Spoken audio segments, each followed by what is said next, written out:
En manchette aujourd'hui, accident mortel de motocross près de Lebel-sur-Quévillon et acte de violence au centre-ville de Val-d'Or. Le TVA Nouvelles commence maintenant.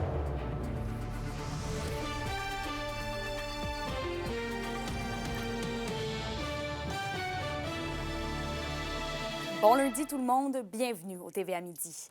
Triste nouvelle pour commencer, un homme a perdu la vie ce week-end dans un tragique accident de motocross. Le quadragénaire aurait fait un face-à-face avec un autre motocross près de la route 113 à la hauteur du kilomètre 150 au nord de Lebel-sur-Quévillon, dans un chemin forestier. Une enquête est en cours pour comprendre les circonstances de l'accident. Il se pourrait que le deuxième conducteur ait été affecté par des capacités affaiblies. Des tests sanguins ont été effectués pour permettre à la SQ d'avancer son enquête. Et à Val-d'Or maintenant, vous avez peut-être vu passer ces vidéos sur les réseaux sociaux où on y voit des actes de violence envers des personnes au centre-ville. Bon, je tiens à vous avertir, les images qu'on vous présente sont sensibles et choquantes. Sur une première vidéo partagée mardi dernier, on y voit une personne se faire ruer de coups de poing et de coups de pied avant que la Sûreté du Québec arrive pour intervenir. Le corps de police ne veut pas émettre de commentaires sur l'affaire ni nous confirmer qu'une enquête est en cours sur les agissements. Et sur une autre vidéo datant du 16 mai, quelqu'un couché près d'un banc de parc se fait violemment frapper la tête contre le sol. La question du jour TVA, une présentation de Mobilier Bélan qui vous offre depuis plus de 50 ans un service de qualité et un grand choix de matelas, mobilier, électro au prix compétitif que vous recherchez. À la question du jour, on vous demande, avez-vous déjà été témoin d'événements violents dans les espaces publics? Pour voter et commenter, rendez-vous au tvaabitibi.ca. Et on se déplace ensuite à Rouyn-Noranda. Un premier colloque en lien avec les incidences de contaminants dans l'air se tient depuis hier. Le but est de mettre de l'avant l'impact des contaminants au niveau de la qualité de l'air. Plusieurs résultats d'études effectuées par des scientifiques ou des citoyens seront présentés tout au long de l'événement. De nouveaux projets de recherche financés en démarrage seront aussi présentés. Le colloque se tient jusqu'à demain.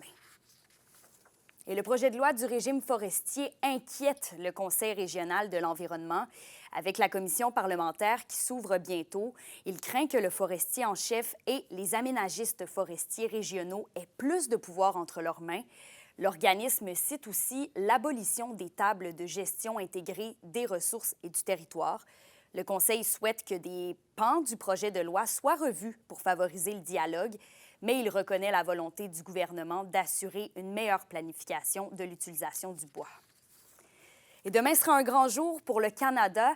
C'est du moins l'avis du premier ministre Mark Carney qui a invité en grande pompe le roi Charles III pour la lecture du discours du trône, une première depuis le 18 octobre 1977, et le discours du trône de la reine Élisabeth II, invité par le premier ministre de l'époque, Pierre Elliott Trudeau. Bon, même si la nouvelle semble réjouir le gouvernement Carney, le sentiment est tout autre au Bloc québécois qui, par conviction, a l'intention de bouder le discours du chef de l'État canadien. On en discute aujourd'hui avec le député bloquiste de la région, Sébastien Lemire. Et on poursuit avec la Première Nation de Québec qui appelle les gouvernements fédéraux et provinciaux à prendre position sur le projet de dépotoir de déchets nucléaires à Chalk River.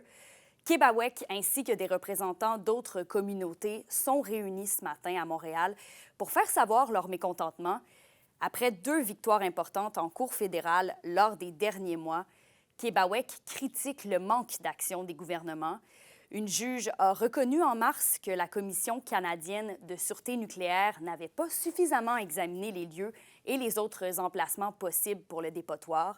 Cette décision vient donc mettre un frein au projet alors que l'organisation doit réexaminer le site du futur dépotoir.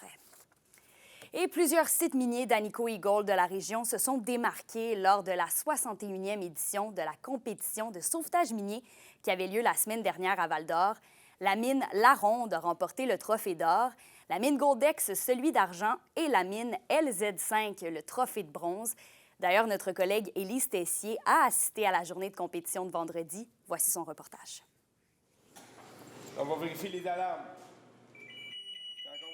12 équipes issues de différentes sociétés minières du Québec se réunissent pour la 61e compétition provinciale de sauvetage minier à Val-d'Or. C'est 3 grosses journées, cette compétition-là. Ça a commencé hier, c'est jeudi, on a eu 7 équipes en compétition. Vendredi, aujourd'hui, on en a 5. Donc hier, c'est des équipes de l'Abitibi qui compétitionnaient. Aujourd'hui, c'est des équipes de l'extérieur.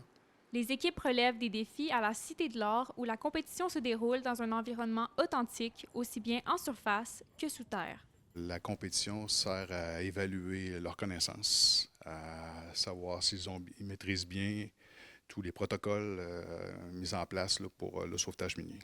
Cette compétition met à l'épreuve les sauveteurs à travers des défis exigeants, tant sur le plan physique qu'intellectuel. Physiquement, ça a quand même été plus l'examen qui a été plus stressant, mettons. Beaucoup de stress. En tant qu'équipe, ça nous soude de plus en plus. On rencontre les autres minières aussi, ce qui est très intéressant. C'est un esprit d'équipe. On est toute la gang là. C'est vraiment le fun. On n'est jamais prêt. On pense toujours être prêt à 100%, mais il arrive toujours un petit quelque chose qu'on dit « Ah! » C'est complètement différent de ce qu'on fait nous autres à notre mine. C'est un autre type de gisement complètement. C'est des installations différentes, mais je pense que l'équipe, par l'expérience qu'ils ont super bien performé. J'ai juste hâte de voir comment ça s'est passé au pointage final, mais on est bien confiants et on a eu bien du fun. Au fil de la compétition, les juges observent les épreuves auxquelles les équipes sont confrontées et les difficultés qu'elles rencontrent. Savoir comment ça marche et tout, c'est pas inné, fait que des fois on voit que les petits accros, c'est pas toujours le même matériel dans une mine, ça peut être monté comme d'un sens ou de l'autre. C'est sûr qu'on peut parler que la coordination, la communication peut être une problématique dans certaines équipes, mais c'est toujours du travail en continu. Puis on a croisé beaucoup de jeunes équipes et ils sont toutes en grande amélioration. C'est incroyable là, la détermination puis les efforts que toutes les équipes mettent. Certains sauveteurs des minières qui auront bien performé à la Cité de l'Or auront la chance de participer l'an prochain à la compétition internationale de sauvetage minier qui se tiendra en Zambie, sur le continent africain. Élise Tessier, RNC Nouvelles, Val-d'Or. Les SADC de l'Abitibi-Témiscamingue et du nord du Québec vous présentent la bonne nouvelle économique TVA. La brasserie Le Pub, bien établie au centre-ville de Val-d'Or depuis 1993, prend un nouveau souffle grâce à la reprise de Mathieu Turmel-La Bonté. Située au 816 2e Avenue, l'entreprise a officiellement été transférée en mars 2025 et conserve son ambiance conviviale et sportive. Elle est également reconnue pour sa grande terrasse couverte et chauffée de 75 places. Les SADC, partenaires de l'économie de la région. L'humoriste originaire de Val-d'Or, Déric Frenette, est de passage en région cette semaine avec sa tournée Pas pire rodée. Dans ce deuxième one-man show, Déric Frenette nous propose des nouveaux numéros qui abordent le prix du panier d'épicerie, son rôle cinglant dans la série télévisée Toute la vie, les gens accros à la course et de sa vie de père. Il est en spectacle ce soir à Matagami. Il se déplacera à Rouyn-Noranda, Val-d'Or, Amos, Lassar et Ville-Marie au courant de la semaine. Et au soccer, le Blizzard de Val-d'Or plie le genou face au CS Lanaudière-Nord. Le match s'est soldé par une défaite de 3-2 ce week-end du côté de Val-d'Or à la polyvalente Le Carrefour. Brian Falardeau et Gabriel Saint-Jean sont les deux marqueurs du Blizzard. Avec ce revers, l'équipe valdorienne cumule une victoire et 3 défaites, ce qui les place au 11e rang du classement général. Leur prochain match sera toujours à domicile le samedi 7 juin. Le Blizzard croisera le fer contre le CS Haute-Saint-Charles. Et toujours au sport, les Lynx de l'Abitibi-Témiscamingue M13-2A ont terminé leur campagne exceptionnelle de la meilleure des façons. Ces jeunes hockeyeuses de 12 ans et moins ont remporté leur 2e tournoi de l'année. William Maillé nous retrace leur saison bien au-delà des attentes. Difficile de trouver une meilleure façon de clore une saison déjà exceptionnelle pour les Lynx qu'avec une victoire au 11e tour des tirs de barrage en grande finale du défi ARJ Sport. C'était stressant, les tirs de barrage. Et en plus, 11, c'est pas habituel. À un moment donné, je me suis juste dit, peu importe si on gagne mon père, je veux juste que ça arrête. C'est trop stressant. Les Lynx de l'Abitibi-Témiscamingue M13-2A, c'est 16 victoires en 17 matchs, 2 tournois remportés et une médaille d'argent au championnat provincial. Tout ça avec des joueuses des 4 coins de la région qui ne jouent habituellement en saison régulière qu'avec les garçons. Le premier match, je m'en rappelle encore. Et on était toutes mélangées, c'était la première fois qu'on jouait ensemble, fait que c'est ça. Mais c'est sûr qu'on s'est liés d'amitié avec du monde qu'on connaissait presque pas. Puis on a eu plein de fun, puis c'est ça que j'aime dans le hockey. On n'était pas habitués de jouer ensemble, mais On a vu qu'à la fin, on se faisait des belles passes, des beaux jeux d'équipe, comme si on avait toujours joué ensemble. La seule défaite que les hockeyeuses de 12 ans et moins ont subie cette année a été aux mains de la même équipe dont elles sont venues à bout le week-end dernier. Une douce revanche pour venir terminer une saison historique. C'est la première fois en 10 ans qu'on s'en allait en finale au provincial. Fait que de gagner 2 tournois de plus, c'est vraiment... c'était quelque chose. Pour l'entraîneur-chef, avec une cuvée de jeunes joueuses aussi intéressante en région, il serait primordial d'avoir une équipe des moins de 15 ans jouant en saison régulière avec le reste de la province. Dans le coin de Montréal, partout au Québec, les filles jouent avec les filles à longueur d'année.